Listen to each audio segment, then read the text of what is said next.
Hey guys, welcome to the channel and thank you for stopping by here. Today is another tutorial servicing the front brake. I have serviced my rear brakes at about 20,000 kilometers. I checked them last year, they were okay. I will be doing that also this year. I will check them, but that will be coming up in the next video as I'm missing one component. I want to replace the retainer spring that holds the brake pads in the back.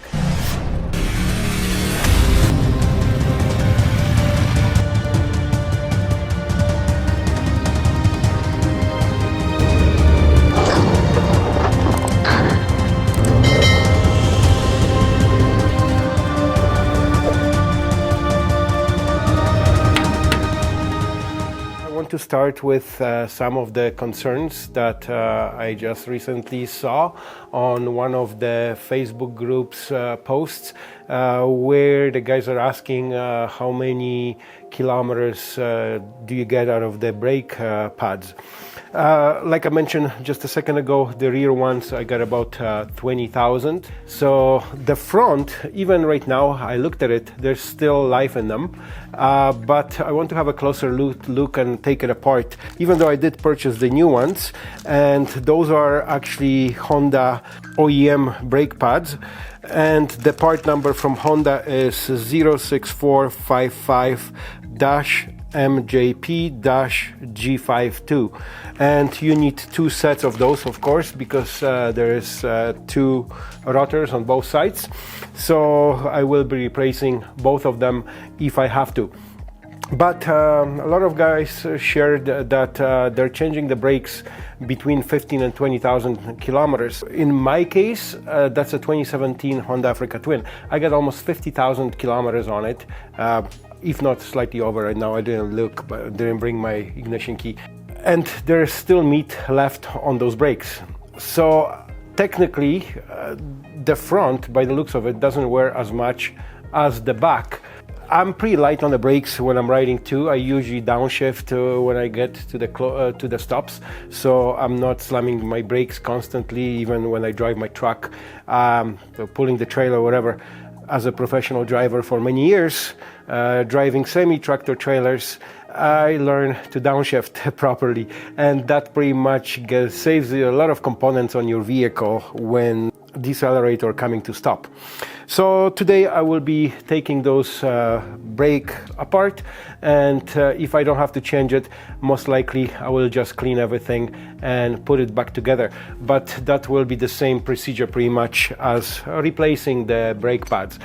Maybe I will make another video if I will not replace them today, and you'll see the details how that goes. But let's not waste any more time and jump into this job. And it's nothing major. Anybody can pretty much do that with a little bit of skills.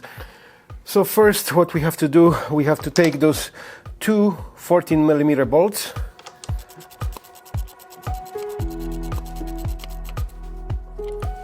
I'll loosen the other one before pulling the bolts right out. I'm not sure if I get away without taking this, like this bracket that holds the line inside. I'll find out.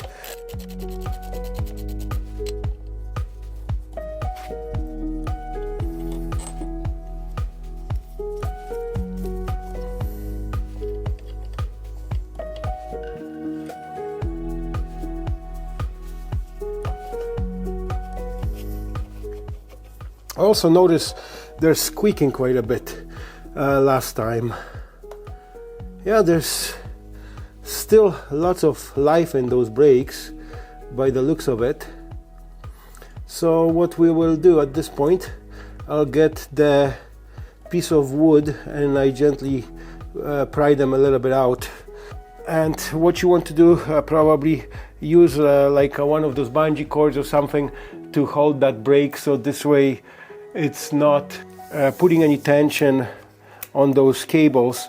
Most likely you don't have to, but it's a good idea to do that. This way you're not putting much tension on that cable here.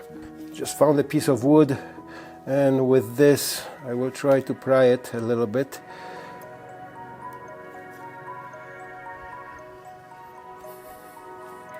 That's basically paint for stirring a paint, household paint. That's all it is. Just want to do a little bit. I don't have to go too far out here. And to remove them, you should be able to just slide them out of there. There's one. I'm probably gonna change them. 50,000, that's good enough. So let's put those back in, and in this case I will have to pry them up all the way. I want to push the calipers cylinders all the way in. This way, when you install the new ones, you'll have more space to work with. Just go up and down. This way you're pushing both sides in, because there's 4 pistons here.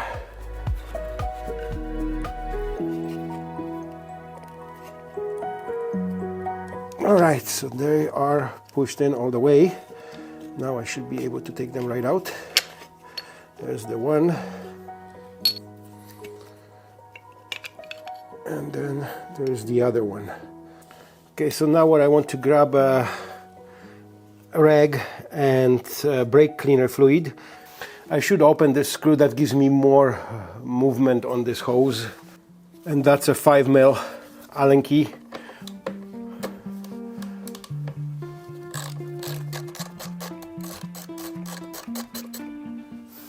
There's a couple clips on this, beware.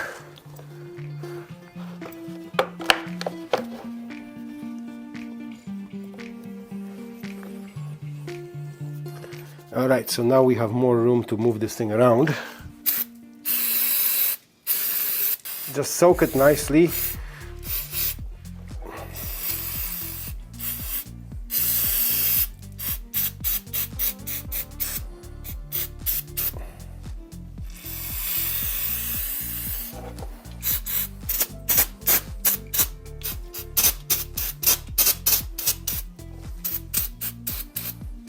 Inside the threads as well.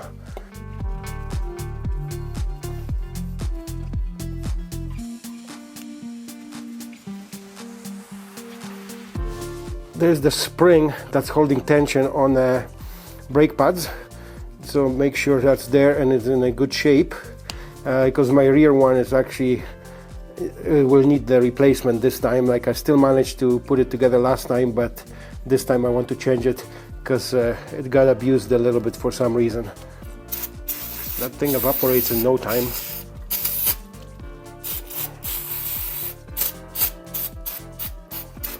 And if you're sensitive, I would recommend wearing a respirator, so this way you don't inhale, because the dust from the brakes, it's quite harmful for your body.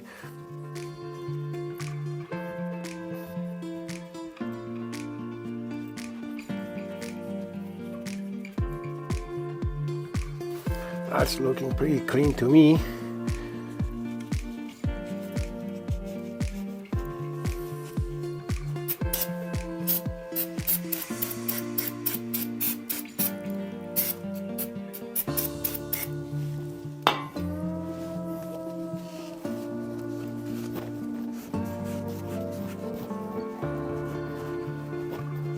I'll get a piece of paper and clean it inside.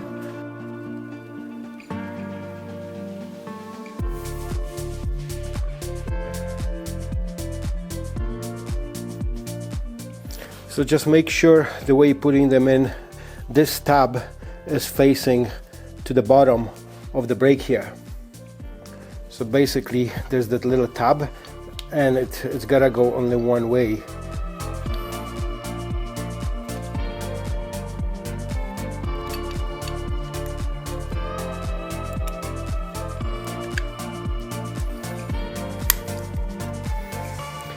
And one thing is very important, that you have nobody in the garage that would press your levers in, because you're gonna pop those. And I don't recommend using any metal parts like screwdrivers for this job to put it in place. Wood is your probably best bet, because this way you will not damage the new pads while you're placing them inside. Normally they just snaps in quite easy, but not here for some reason. So those are the new pads installed. Now we will place that back where it belongs. It's a good idea to clean the thread on the bolts with a wire brush, because there's always some residue left.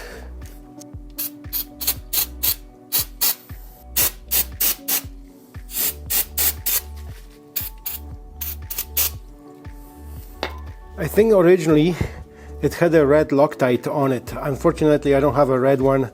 I'll use the blue one instead. I inspect my stuff quite often. I'm not really concerned. They're saying also you should be using silicone grease here on those bolts, but I don't think that's required, honestly. Just make sure it's nicely seated here, because there's little grooves that the caliper goes into. Just gonna snag it. I'm not gonna tie it yet. And I'll do the other one.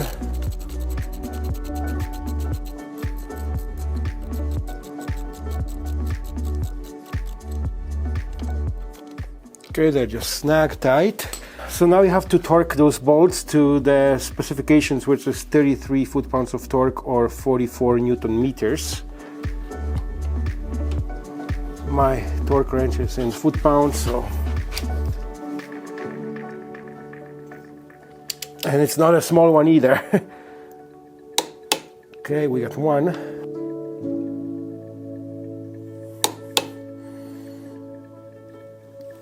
So that's a proper torque on those bolts. And now we gotta reinstall this plastic here. Not gonna get too fussy about it. So there's those pins that go in, and that's the reason why I pull it from the bottom always. It's like you just push it on this thing and that comes apart. And you wanna make sure that this is inserted first on a fender, and just work that in.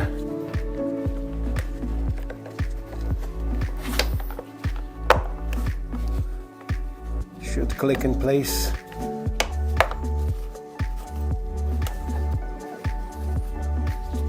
There we go.